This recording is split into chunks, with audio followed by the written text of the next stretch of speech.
दोस्तों जय श्री कृष्ण। अग्नि पुराण अध्याय 37, 38, 39, 40। अध्याय 37 सभी देवताओं को जनेऊ पहनाना।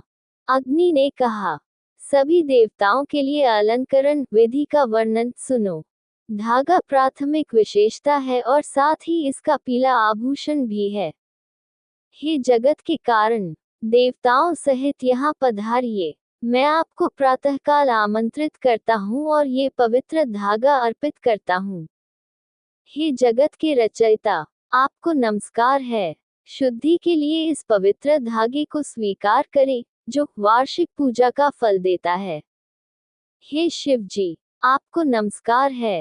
रत्न, मूंगे और मंदार पुष्पों की मालाओं सहित इस पवित्र धागे को स्वीकार करें। हे वेदवेताओं के स्वामी, यह आपकी वार्षिक पूजा हो।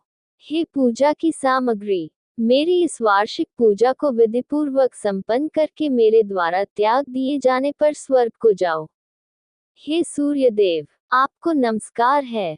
इस पूजा की सामग्री को स्वीकार करो। हे शिव, आपको नमस्कार है। इस पूजन सामग्री को स्वीकार करें जो शुद्धि के लिए वार्षिक पूजा का फल देने में सक्षम है। हे गणों के स्वामी, आपको नमस्कार है। शुद्धि के लिए वार्षिक पूजा का फल देने वाली इस पूजन सामग्री को स्वीकार करें। हे देवी शक्ति, आपको नमस्कार है। इस पूजन सामग्री को स्वीकार करें जो शुद्धि के लिए वार्षिक पूजा का फल देने में सक्षम है। मैं आपको भगवान नारायण और अनिरुद्ध के समान यह उत्तम धागा समर्पित करता हूँ, जो शुद्धि के लिए वार्षिक पूजा का फल देने में सक्षम है, जो धन, धान्य और आरोग्य प्रदान करता है। मैं आपको कामदेव और संकर्षण के समान यह उत्तम धागा समर्पित करता हूँ, जो विद्या, संतान और कल्याण प्रदान करता है। मैं आपको वासुदेव के समान ये धागा समर्पित करता हूँ, जो धर्म, अर्थ, काम और मोक्ष प्रदान करने वाला है, तथा जो भवसागर से पार उतरने का कारण है। यह विश्वरूप धागा सभी वस्तुओं का दाता, पापों का नाश करने वाला और भूत और भविष्य की कुल को उन्नत करने वाला है। मैं रहस्यमय अक्षरों के साथ 4 छोटे देवताओं को अर्पण करता हूँ। अध्याय 38 मंदिर निर्माण के लाभ। अग्नि ने कहा, अब मैं वासुदेव आदि देवताओं के मंदिर बनाने से होने वाले लाभ का वर्णन करूंगा। जो मनुष्य देवताओं के मंदिर बनाने की इच्छा रखता है, वह 1000 जन्मों के पापों से मुक्त हो जाता है। जो लोग मंदिर बनाने की कल्पना करते हैं, उनके सैकड़ों जन्मों के पाप नष्ट हो जाते हैं। जो लोग भगवान कृष्ण के लिए मंदिर बनाने का अनुमोदन करते हैं, वे भी पापों से मुक्त होकर अच्युत विष्णु के लोक में जाते हैं। हरि के लिए मंदिर बनाकर मनुष्य अपने भूत और भविष्य के 1,00,000 पूर्वजों को तुरंत विष्णु के लोक में पहुंचा देता है। जो व्यक्ति विष्णु के लिए मंदिर बनाता है, उसके पितरों का विष्णु के लोक में सम्मान होता है और वे नरक के कष्टों से मुक्त हो जाते हैं। देवता के लिए निवास का निर्माण करने से ब्राह्मण की हत्या जैसे पाप नष्ट हो जाते हैं। जो फल यज्ञों से प्राप्त न हो सके, वह देवस्थान बनाने से प्राप्त हो सकता है। जो देवस्थान बनाता है, उसे सभी तीर्थों में स्नान करने का फल मिलता है। धूल से छल करके मंदिर बनाने से भी स्वर्ग की प्राप्ति होती है। युद्ध में मारे जाने से भी अधिक लाभ मिलता है। जो एक मंदिर बनाता है, वह स्वर्ग जाता है। जो 3 मंदिर बनाता है, वह ब्रह्मा के लोक में जाता है। 5 धाम बनाने वाला शंभु शिव के लोक में पहुंचता है। 8 धाम बनाने वाला हरि के लोक में रहता है। जो 16 धामों का निर्माण करता है, उसे भोग और मोक्ष की प्राप्ति होती है। हरि के लिए छोटा, मध्यम या उत्तम मंदिर बनवाने से क्रमशः स्वर्ग, विष्णुलोक या मोक्ष की प्राप्ति होती है। जो पुण्य धनवान को विष्णु का उत्तम मंदिर बनवाने से मिलता है, वही पुण्य दरिद्र को छोटा मंदिर बनवाने से मिलता है। धन अर्जित करके उसका थोड़ा सा अंश भी हरि का मंदिर बनवाने से उत्तम और बहुत सा पुण्य प्राप्त होता है। 1,00,000, 1,000, 100 या 50 धन की इकाई से हरि का मंदिर बनवाने से मनुष्य उस व्यक्ति के स्थान को प्राप्त होता है जिसके ध्वज में गरुड़ है। जो बचपन में मिट्टी से हरि के धामों के निर्माण के साथ खेलते हैं, वे भी वासुदेव के लोक में जाते हैं। तीर्थों में, मंदिरों के भीतर, सिद्ध स्थान या आश्रम में विष्णु के मंदिर बनाने से पहले बताए गए फल से 3 गुना फल मिलता है। जो मनुष्य भगवान विष्णु के मंदिर को बंदूक पुष्पों से सजाते हैं तथा सुगंधित लेप से अभिषेक करते हैं, वे भी भगवान के धाम को प्राप्त होते हैं। हरि का मंदिर बनाकर पतित अधःपतित को ऊपर उठाने से मनुष्य को दुगुना पुण्य प्राप्त होता है। जो मनुष्य को गिराता है, वही पतित का रक्षक है। भगवान विष्णु का मंदिर बनाने से मनुष्य उनके लोक को प्राप्त होता है। जब तक हरि के मंदिर में ईंटें रहती हैं, तब तक उस कुल का संस्थापक भगवान विष्णु के लोक में पूज्य होता है। वह इस लोक में भी पवित्र और पूजनीय होता है। जो व्यक्ति वसुदेव के पुत्र कृष्ण के लिए मंदिर बनवाता है, वह अच्छे कर्मों वाला व्यक्ति बनकर जन्म लेता है और उसका परिवार पवित्र हो जाता है। जो मनुष्य विष्णु, रुद्र, सूर्य या देवी आदि के लिए निवास बनाता है, उसे यश प्राप्त होता है। अज्ञानी मनुष्य के लिए संचित धन का क्या उपयोग है? यदि कोई परिश्रम से अर्जित धन से कृष्ण के लिए निवास नहीं बनाता है, और यदि उसका धन पितरों, ब्राह्मणों, देवताओं और संबंधियों को भोगने योग्य नहीं है, तो उसका धन अर्जित करना व्यर्थ है। जैसे मनुष्य की मृत्यु निश्चित है, वैसे ही धन का नाश भी निश्चित है। जो मनुष्य अपने धन को दान या भोग में खर्च नहीं करता, वह मूर्ख है और जब तक उसका धन अस्थिर है, तब तक वह जीते जी भी बंधन में रहता है। क्या संयोगवश अथवा स्वयं के प्रयास से अर्जित धन का स्वामी होने में कोई पुण्य है, यदि वह धन यश प्राप्ति अथवा परोपकार के लिए व्यय न किया गया हो? श्रेष्ठ ब्राह्मणों को दान देना चाहिए तथा ऐसे कार्य भी करने चाहिए जिनसे उनकी महिमा हो। दान से भी बढ़कर तथा उनकी महिमा करने वाले कार्यों से भी बढ़कर भगवान विष्णु तथा अन्य देवताओं के मंदिर बनाने चाहिए। भक्त महापुरुषों द्वारा स्थापित हरि के मंदिर से तीनों लोक, स्थावर जंगम तथा संपूर्ण पदार्थ स्थापित हो जाते हैं। ब्रह्मा से लेकर स्तंभ तक, जो उत्पन्न हो चुका है, जो उत्पन्न होने वाला है, जो उत्पन्न होने वाला है, स्थूल, क्षुद्र तथा अन्य सभी पदार्थ भगवान विष्णु से उत्पन्न होते हैं। उन देवों के देव, सर्वव्यापी, महान विष्णु के लिए निवास स्थापित करने से मनुष्य इस संसार में पुनः जन्म नहीं लेता। शिव, ब्रह्मा, सूर्य, विघ्नेश, चंडी, लक्ष्मी आदि देवताओं के मंदिर बनाने से मनुष्य को वही फल मिलता है जो भगवान विष्णु के लिए मंदिर बनाने से मिलता है। देवताओं की मूर्तियां स्थापित करने से अधिक पुण्य मिलता है। मूर्ति स्थापना के कर्मकांड में फल की कोई सीमा नहीं होती। मिट्टी से बनी मूर्ति की अपेक्षा लकड़ी से बनी मूर्ति अधिक पुण्य देती है। लकड़ी से बनी मूर्ति की अपेक्षा ईंट से बनी मूर्ति अधिक पुण्य देती है। पत्थर से बनी मूर्ति ईंट से बनी मूर्ति से अधिक पुण्य देती है। सोने और अन्य धातुओं से बनी मूर्ति अधिक फल देती है। 7 जन्मों के पाप स्थापना के प्रारंभ में ही नष्ट हो जाते हैं। जो मनुष्य मंदिर बनवाता है, वह स्वर्ग जाता है, कभी नरक नहीं जाता। वह अपने 100 पूर्वजों को उन्नत करके उन्हें विष्णु लोक में पहुंचा देता है। यम, मृत्यु के देवता, ने अपने दूतों से कहा। यम ने कहा, जो लोग देवताओं के मंदिर बनाते हैं और मूर्तियों की पूजा करते हैं, उन्हें नरक में नहीं भेजा जाना चाहिए। जिन लोगों ने मंदिर और अन्य चीजें नहीं बनाई हैं, उन्हें मेरे सामने लाओ। उचित तरीके से घूमो और मेरे आदेश का पालन करो। जो लोग जगत के पिता अनंत की शरण में आए हैं, उनके अतिरिक्त अन्य कोई भी प्राणी उनकी आज्ञा की अवहेलना नहीं कर सकता। जो लोग भगवान विष्णु के भक्त हैं और उनका मन भगवान विष्णु में लगा हुआ है, उनसे तुम्हें दूर रहना चाहिए। उन्हें यहाँ नहीं रहना चाहिए। जो लोग सदैव भगवान विष्णु की पूजा करते हैं, उनसे तुम्हें दूर ही रहना चाहिए।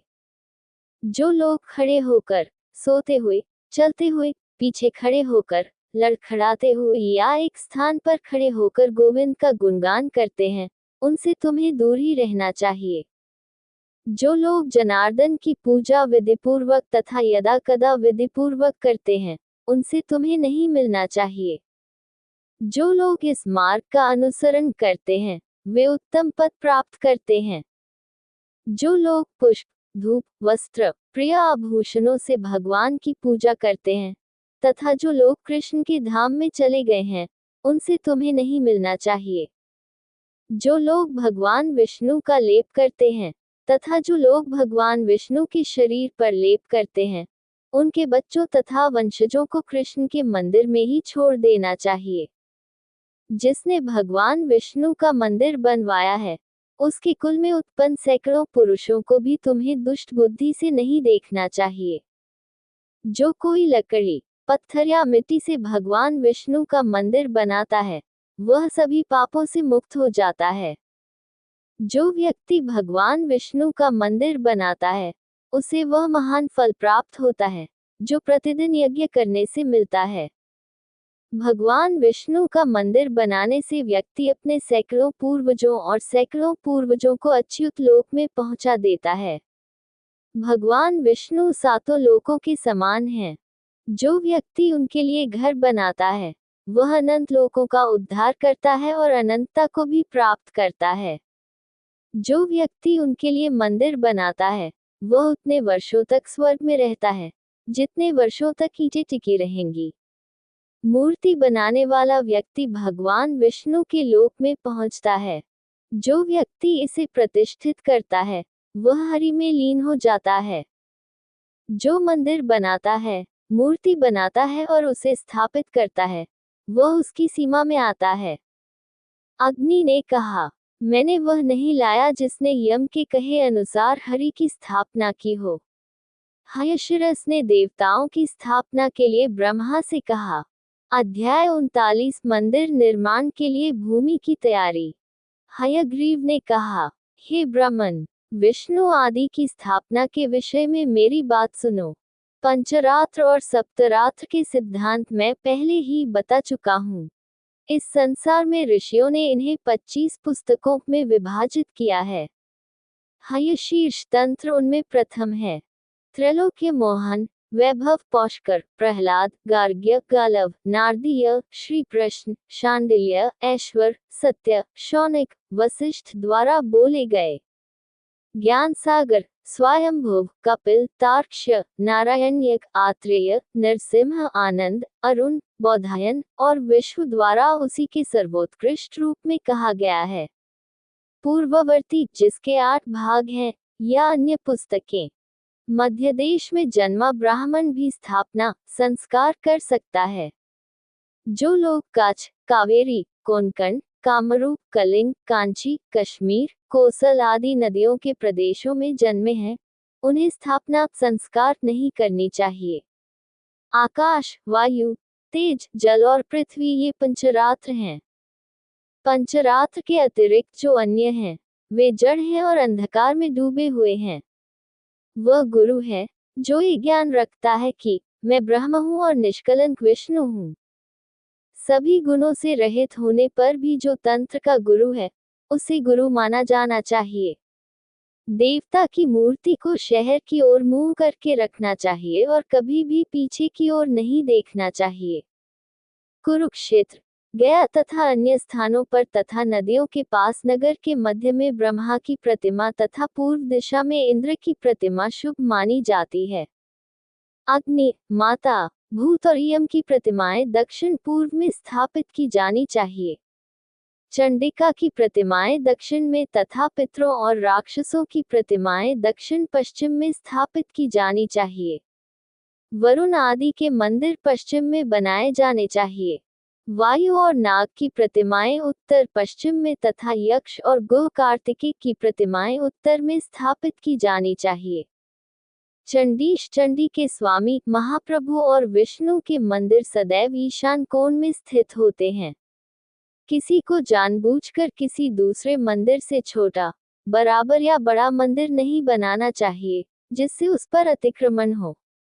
बुद्धिमान व्यक्ति दोनों मंदिरों के बीच दुगुनी ऊंचाई का स्थान छोड़ देगा और दोनों मंदिरों को प्रभावित किए बिना एक नया मंदिर बनवा देगा। भूमि की जांच करने के बाद उस पर अधिकार करना चाहिए। प्रधान भूतों को प्रसाद के रूप में काले चने, हल्दी, भुने हुए अनाज, दही और आटे का मिश्रण बाहरी दीवार तक चढ़ाना चाहिए। सभी दिशाओं में आटा गिराकर 8 अक्षरों का उच्चारण करते हुए कहना चाहिए कि इस भूमि पर जो राक्षस और प्रेत बचे हैं, वे चले जाएं। मैं हरि के लिए स्थान बना रहा हूँ। हल से भूमि चीरकर बैलों से भूमि चीरनी चाहिए। 8 परमाणुओं से एक रथाणु बनता है। 8 रथाणुओं से एक त्रिश्रेणु बनता है। 8 बार यव करने से एक बलाग्र बनता है और 8 बार लिख्या कहलाता है। 8 बार यव करने से एक यव मध्यमा बनता है। 8 बार यव करने से एक अंगुल बनता है। 24 अंगुलों से एक कर बनता है। 4 अंगुलों से एक पद्म हस्तक बनता है। अध्याय 40 भगवान को आदरपूर्वक भेंट चढ़ाने की विधि।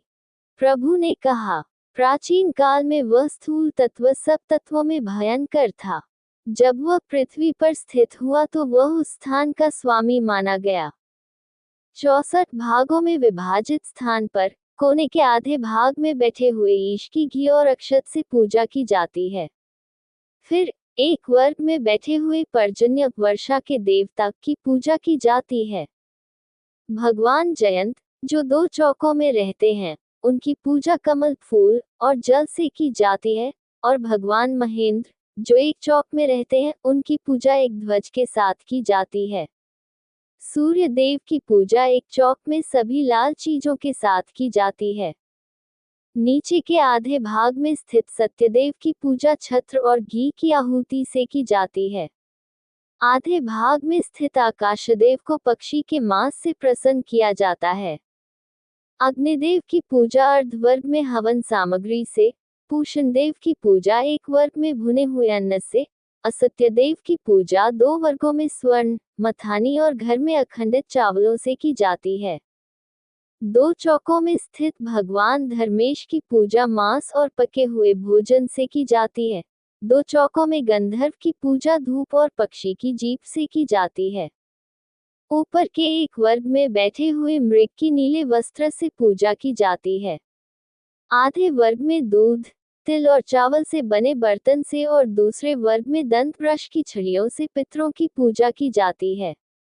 2 चौकों पर बैठे द्वारपाल सुग्रीव और पुष्पदंत की क्रमशः जौ और घास के झुरमुट से पूजा की जाती है, तथा एक चौक पर कमल के फूलों से वरुण की पूजा की जाती है। असुर को 2 कोठरियों में मदिरा डालकर, शेष को एक कोठरी में घी और जल से, पाप को आधे कोठरी में जौ के दानों से तथा रोग को आधे कोठरी में मंडक एक प्रकार का पका हुआ आटा से शांत किया जाता है। नाग सर्प की पूजा एक चौक में नाग के फूलों के साथ की जाती है और मुख्य नाग की पूजा 2 चौकों में खाद्य पदार्थों के साथ की जाती है। भल्लाट एक प्रकार का अलौकिक प्राणी की पूजा एक चौक में राजमा मिले चावल के साथ की जाती है और अगले चौक में चंद्रमा की उसी प्रसाद के साथ पूजा की जाती है।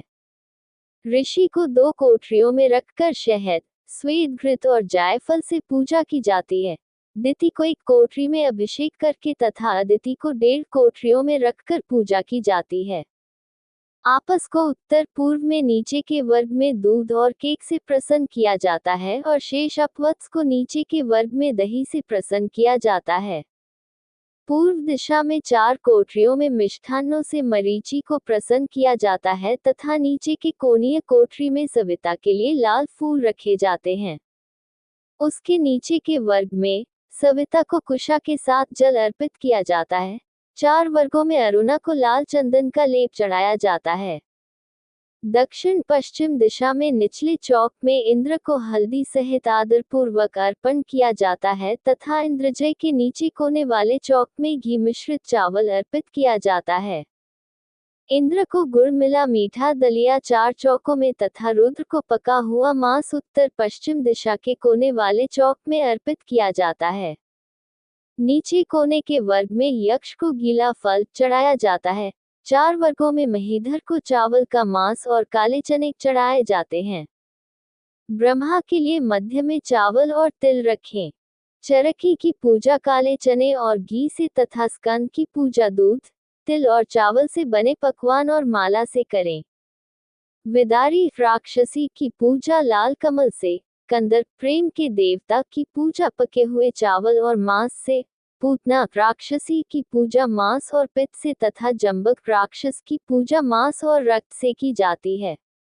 ईश को पित्त, रक्त और हड्डियों से, पिलिपिंच राक्षस को माला और रक्त से प्रसन्न किया जाता है।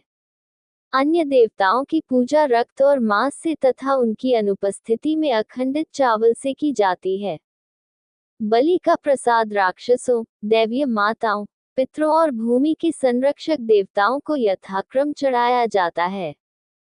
इन देवताओं को अर्पित किए बिना या उन्हें प्रसन्न किए बिना मंदिर आदि नहीं बनाना चाहिए।